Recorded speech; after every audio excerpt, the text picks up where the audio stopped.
रविपुत्रं यमाग्रजं छायामार्तण्डसम्भूतं तन्नमामि शनैश्चरम्। नमः कृष्णाय नीलाय शितिकण्ठनिभाय च नमः कालाग्निरूपाय कृतान्ताय नमो नमः। सूर्यपुत्रं महाभागं छायागर्भसमुद्भवं तन्नमामि शनिं देवं भक्तानामभयप्रदं। शनैश्चरं महाशान्तं सर्वकर्मफलप्रदं भक्तानुग्रहकर्तारं वन्दे छायासुतं विभुम्।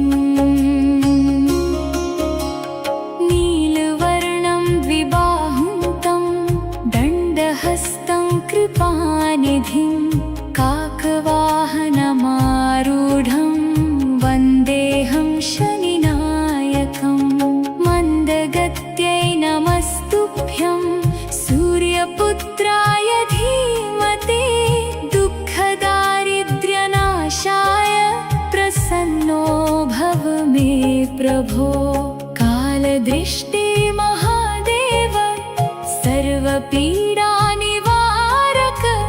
भक्तरक्षाकरं देवं वन्दे त्वां शनिनायकम्। नमस्ते क्रूररूपाय नमस्ते भक्तवत्सल नमस्ते सर्वलोकानां कर्मसाक्षिन् नमोऽस्तु ते। अञ्जनद्युतिसङ्काशं नीलाम्बरधरं विभुं वैराग्यदायकं देवं वन्देऽहं शनिनायकम्। आयुश्रीं विजयं सौख्यं पुत्रपौत्रप्रवर्धनं ददाति भक्तिभावेन पूजितः शनिनायकः। नमो मन्दगतिस्तुभ्यं नमस्ते सूर्यनन्दन प्रसीद मम देवेश दीनबन्धो कृपानिधे। यस्य दृष्ट्या भवेन्नाशः पापानां कर्मणां ध्रुवं तं शनिं शरणं यामि सर्वदुःखविनाशनं। काकध्वजं चतुर्बाहुं दण्डपाशधरं विभुं भक्तानुकम्पिनं देवं वन्दे सूर्यात्मजं प्रभुं। रोगशोकभयध्वंसं शत्रुनाशकरं विभुं धनधान्यप्रदातारं वन्दे त्वां शनिनायकम्। शनिजयन्ती दिने भक्त्या यः पठेत् स्तोत्रमुत्तमं तस्य पीडा विनश्यन्ति सौख्यं भवति शाश्वतं। प्रसीद सूर्यतनय प्रसीद करुणानिधे त्राहि मां भक्तवत्सल नमस्ते शनैश्चर। नीलाञ्जनसमाभासं रविपुत्रं यमाग्रजं छायामार्तण्डसम्भूतं तं नमामि शनैश्चरम्। नमः कृष्णाय नीलाय शितिकण्ठनिभाय च नमः कालाग्निरूपाय कृतान्ताय नमो नमः। सूर्यपुत्रं महाभागं छायागर्भसमुद्भवम्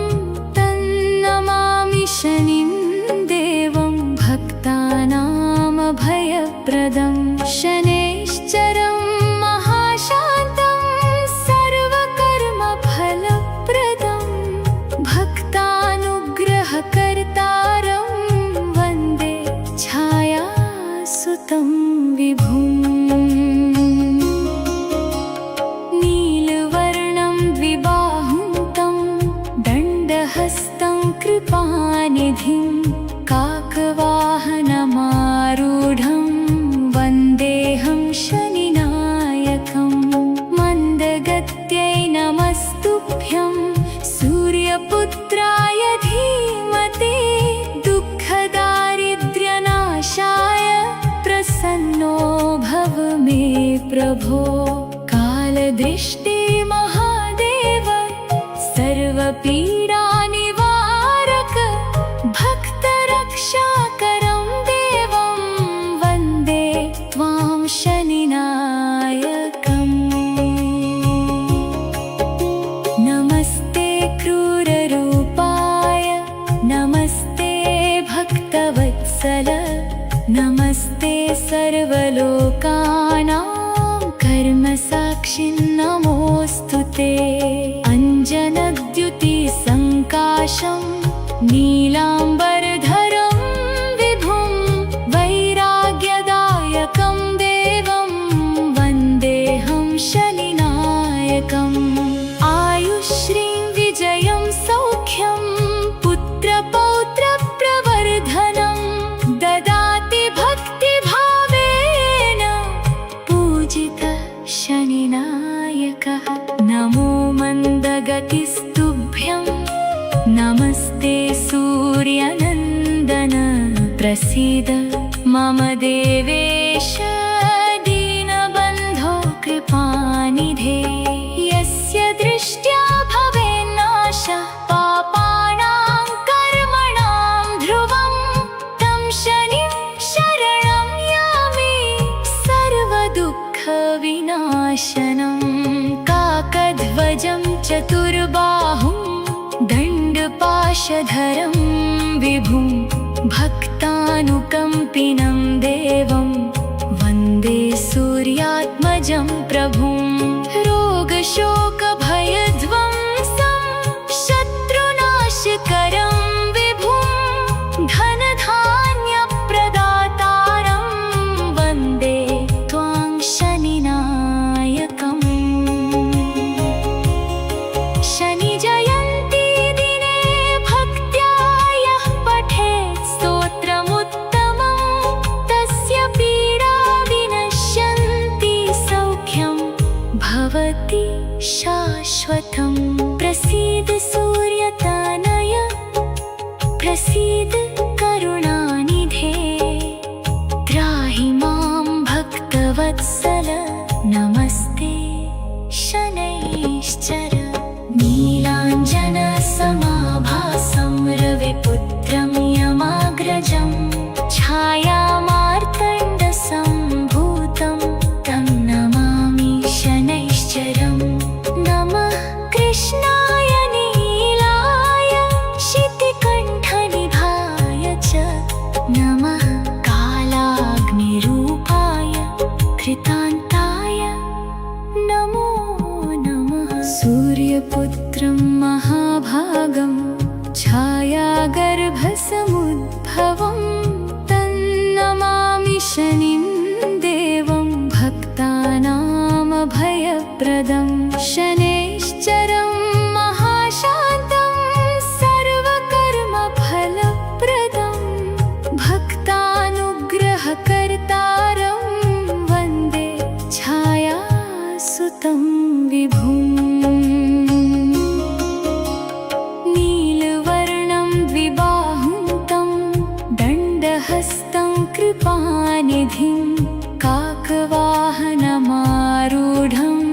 वन्देऽहं शनिनायकं मन्दगत्यै नमस्तुभ्यं सूर्यपुत्राय धीमते दुःखदारिद्र्यनाशाय प्रसन्नो भव मे प्रभो कालदृष्टे महादेव सर्वपीडानिवारक भक्तरक्षाकरं देवं वन्दे त्वां शनिनायकम् नमस्ते क्रूररूपाय नमस्ते भक्तवत्सल नमस्ते सर्वलोकानां कर्मसा कर्मसाक्षिन्नमोऽस्तु ते अञ्जनद्युतिसङ्काशं नीलाम्बरधरं विभुं वैराग्यदायकं देवं वन्देऽहं शनिनायकम् आयुश्रीं विजयं सौख्यं पुत्रपौत्रप्रवर्धनं ददाति भक्तिभावेन पूजितः शनिनायकः नमो मन्दगतिस्तुभ्यं नमस्ते सूर्यनन्दन प्रसीद मम देवेश दीनबन्धो कृपानिधे यस्य दृष्ट्या भवेन्नाशः पापानां कर्मणां ध्रुवं तं शनिं शरणं यामि सर्वदुःखविनाशनं काकध्वजं चतुर्बाहुं दण्डपाशधरं विभुं भक्तानुकम्पिनं देवं वन्दे सूर्यात्मजं प्रभुं रोगशोकभयध्वंसं शत्रुनाशकरं विभुं धनधान्यप्रदातारं वन्दे त्वां शनिनायकम्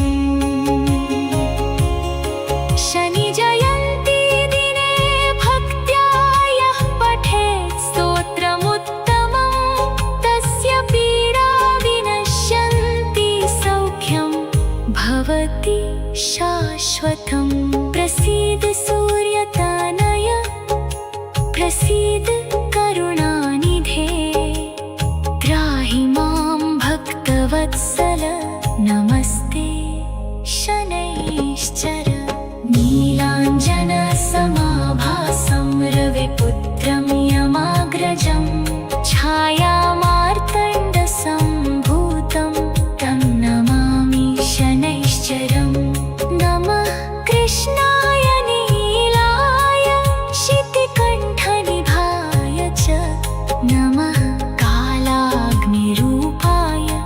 कृतान्ताय नमो नमः सूर्यपुत्रं महाभागं छायागर्भसमुद्भवं तन्नमामि शनिं देवं भक्तानामभयप्रदं शनैश्चरं महाशान्तं सर्वकर्मफलप्रदं भक्तानुग्रहकर्तारं वन्दे छायासुतं विभुम्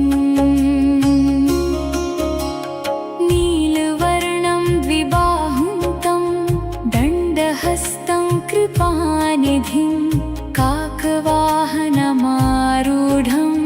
वन्देऽहं शनिनायकं मन्दगत्यै नमस्तुभ्यं सूर्यपुत्राय धीमते दुःखदारिद्र्यनाशाय प्रसन्नो भव मे प्रभो कालदृष्टे महादेव सर्वपीडानिवारक भक्तरक्षाकरं देवं वन्दे त्वां शनिनायकम् नमस्ते क्रूररूपाय नमस्ते भक्तवत्सल नमस्ते सर्वलोकानां कर्मसाक्षिन्नमोऽस्तु ते अञ्जनद्युतिसङ्काशं नीलाम्बरधरं विभुं वैराग्यदायकं देवं वन्देऽहं शनिनायकम् आयुश्रीं विजयं सौख्यं पुत्रपौत्रप्रवर्धनं ददाति भक्तिभावेन पूजितः शनिनायकः नमो मन्दगतिस्तुभ्यं नमस्ते सूर्यनन्दन प्रसीद मम देवेश दीनबन्धो कृपानिधे यस्य दृष्ट्या भवेन्नाशः पापानां कर्मणां ध्रुवं तं शनिं शरणं यामि विनाशनं काकध्वजं चतुर्बाहुं दण्डपाशधरं विभुं भक्तानुकम्पिनं देवं वन्दे सूर्यात्मजं प्रभुं रोगशोकभयध्वंसं शत्रुनाशकरं विभुं धनधान्यप्रदातारं वन्दे त्वां शनिनायकम् शनिजयन्ती दिने भक्त्या यः पठेत् स्तोत्रमुत्तमं तस्य पीडा विनश्यन्ति सौख्यं भवति शाश्वतं प्रसीद सूर्यतनय प्रसीद करुणानिधे त्राहि मां भक्तवत्सल नमस्ते शनैश्चर नीलाञ्जनसमाभासं रविपुत्रं यमाग्रजं छायामार्तण्डसम्भूतं तं नमामि शनैश्चरं नमः कृष्णाय नीलाय शितिकण्ठनिभाय च नमः कालाग्निरूपाय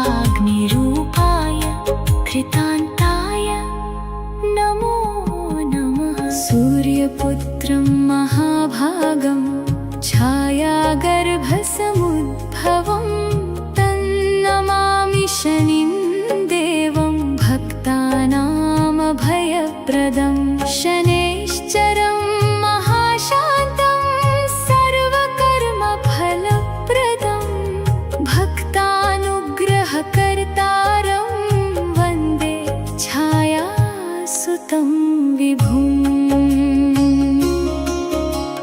नीलवर्णं द्विबाहुं तं दण्डहस्तं कृपानिधिं काकवाहनमारूढं वन्देऽहं शनिनायकं मन्दगत्यै नमस्तुभ्यं सूर्यपुत्राय धीमते दुःखदारिद्र्यनाशाय प्रसन्नो भव मे प्रभो कालदृष्टे महादेव सर्वपीडानिवारक भक्तरक्षाकरं देवं वन्दे त्वां शनिनायकम् नमस्ते क्रूररूपाय नमस्ते भक्तवत्सल नमस्ते सर्वलोकानां कर्मसाक्षिन् नमोऽस्तु ते अञ्जनद्युतिसङ्काशं नीलाम्बरधरं विभुं वैराग्यदायकं देवं वन्देऽहं शनिनायकम् आयुश्रीं विजयं सौख्यं पुत्रपौत्रप्रवर्धनं ददाति भक्तिभावेन पूजितः शनिनायकः नमो मन्दगतिस्तुभ्यं नमस्ते सूर्यनन्दन प्रसीद मम देवेश दीनबन्धो कृपानिधे यस्य दृष्ट्या भवेन्नाशः पापानां कर्मणां ध्रुवं तं शनिं शरणं यामि सर्वदुःखविनाशनं काकध्वजं चतुर्बाहुं दण्डपाशधरं विभुं भक्तानुकम्पिनं देवं वन्दे सूर्यात्मजं प्रभुं रोगशोकभयध्वंसं शत्रुनाशकरं विभुं धनधान्यप्रदातारं वन्दे त्वां शनिनायकम् शनिजयन्ती दिने भक्त्या यः पठेत् स्तोत्रमुत्तमं तस्य पीडा विनश्यन्ति सौख्यं भवति शाश्वतं प्रसीद सूर्यतनय प्रसीद करुणानिधे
सूर्यपुत्राय धीमते दुःखदारिद्र्यनाशाय प्रसन्नो भव मे प्रभो। कालदृष्टे महादेव सर्वपीडानिवारक भक्तरक्षाकरं देवं वन्दे त्वां शनिनायकम्। नमस्ते क्रूररूपाय नमस्ते भक्तवत्सल नमस्ते सर्वलोकानां कर्मसाक्षिन् नमोऽस्तु ते।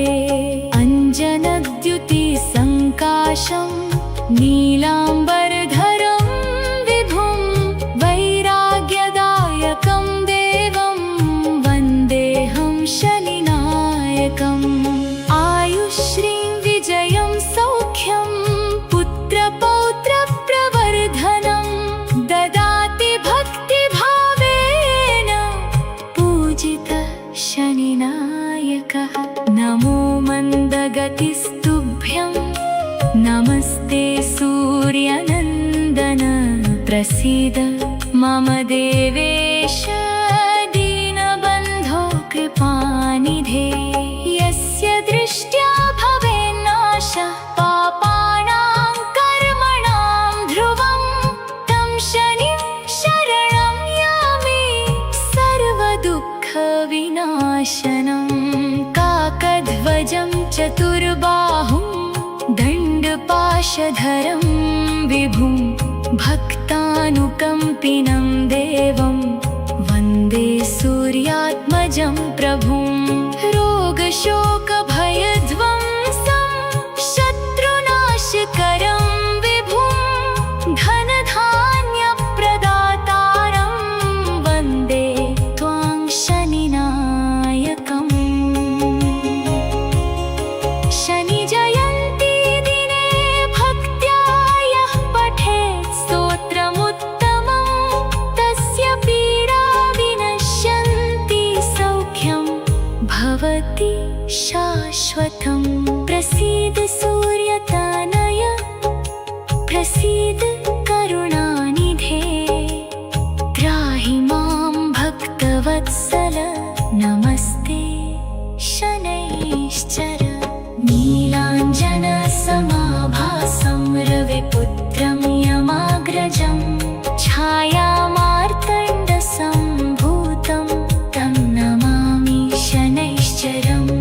नमः कृष्णाय नीलाय शितिकण्ठनिभाय च नमः कालाग्निरूपाय कृतान्ताय नमो नमः। सूर्यपुत्रं महाभागं छायागर्भसमुद्भवं तन्नमामि शनिं देवं भक्तानामभयप्रदं। शनैश्चरं महाशान्तं सर्वकर्मफलप्रदं भक्तानुग्रहकर्तारं वन्दे छायासुतं विभुम्। नीलवर्णं द्विबाहुं तं दण्डहस्तं कृपानिधिं काकवाहनमारूढं वन्देऽहं शनिनायकम्। मन्दगत्यै नमस्तुभ्यं सूर्यपुत्राय धीमते दुःखदारिद्र्यनाशाय प्रसन्नो भव मे प्रभो। कालदृष्टे महादेव सर्वपीडानिवारक भक्तरक्षाकरं देवं वन्दे त्वां शनिनायकम्।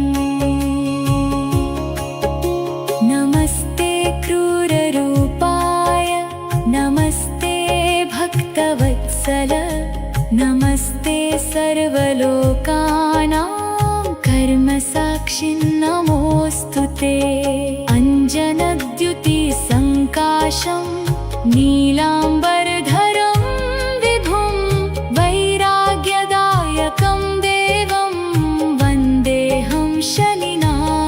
शनिनायकम् आयुश्रीं विजयं सौख्यं पुत्रपौत्रप्रवर्धनं ददाति भक्तिभावेन पूजितः शनिनायकः नमो मन्दगतिस्तुभ्यं नमस्ते सूर्यनन्दन प्रसीद मम देवेश दीनबन्धो कृपानिधे यस्य दृष्ट्या भवेन्नाशः पापानां कर्मणां ध्रुवं तं शनिं शरणं यामि सर्वदुःखविनाशनं काकध्वजं चतुर्बाहुं दण्डपाशधरं विभुं भक्तानुकम्पिनं देवं वन्दे सूर्यात्मजं प्रभुं रोगशोकभयध्वंसं शत्रुनाशकरं विभुं धनधान्यप्रदातारं वन्दे त्वां शनिनायकम् शनिजयन्ती दिने भक्त्या यः पठेत् स्तोत्रमुत्तमं तस्य पीडा विनश्यन्ति सौख्यं भवति शाश्वतं प्रसीद सूर्यतनय प्रसीद करुणानिधे त्राहि मां भक्तवत्सल नमस्ते शनैश्चर नीलाञ्जनसमाभासं रविपुत्रं यमाग्रजं छायामार्तण्डसम्भूतं तं नमामि शनैश्चरं नमः कृष्णाय नीलाय शितिकण्ठनिभाय च नमः कालाग्निरूपाय कृतान्ताय नमो नमः सूर्यपुत्रं महाभागं छायागर्भसमुद्भवं तन्नमामि शनिं देवं भक्तानामभयप्रदं शनैश्चरं महाशान्तं सर्वकर्मफलप्रदं भक्तानुग्रहकर्तारं वन्दे छायासुतं विभुम् नीलवर्णं द्विबाहुं तं दण्डहस्तं कृपानिधिं काकवाहनमारूढं वन्देऽहं शनिनायकं मन्दगत्यै नमस्तुभ्यं सूर्यपुत्राय धीमते दुःखदारिद्र्यनाशाय प्रसन्नो भव मे प्रभो कालदृष्टे महादेव सर्वपीडानिवारक भक्तरक्षाकरं देवं वन्दे त्वां शनिनायकम् नमस्ते क्रूररूपाय नमस्ते भक्तवत्सल नमस्ते सर्वलोकानां कर्मसाक्षिन् नमोऽस्तु ते अञ्जनद्युतिसङ्काशं नीलाम्बरधरं विभुं वैराग्यदायकं देवं वन्देऽहं शनिनायकम् आयुश्रीं विजयं सौख्यं पुत्रपौत्रप्रवर्धनं ददाति भक्तिभावेन पूजितः शनिनायकः नमो मन्दगतिस्तुभ्यं नमस्ते सूर्यनन्दन प्रसीद मम देवेश दीनबन्धो कृपानिधे यस्य दृष्ट्या भवेन्नाशः पापानां कर्मणां ध्रुवं तं शनिं शरणं यामि सर्वदुःखविनाशनं काकध्वजं चतुर्बाहुं दण्डपाशधरं विभुं भक्तानुकम्पिनं देवं वन्दे शत्रुघ्नात्मजं प्रभुं रोगशोकभयध्वंसं शत्रुनाशकरं विभुं धनधान्यप्रदातारं वन्दे त्वां शनिनायकम्। शनिजयन्ती दिने भक्त्या यः पठेत् स्तोत्रमुत्तमं तस्य पीडा विनश्यन्ति सौख्यं भवति शाश्वतम्। प्रसीद सूर्यतनय प्रसीद करुणानिधे त्राहि मां भक्तवत्सल नमस्ते शनैश्चर। नीलाञ्जनसमाभासं रविपुत्रं यमाग्रजं छायामार्तण्डसम्भूतं तं नमामि शनैश्चरं। नमः कृष्णाय नीलाय शितिकण्ठनिभाय च नमः कालाग्निरूपाय कृताञ्जलये।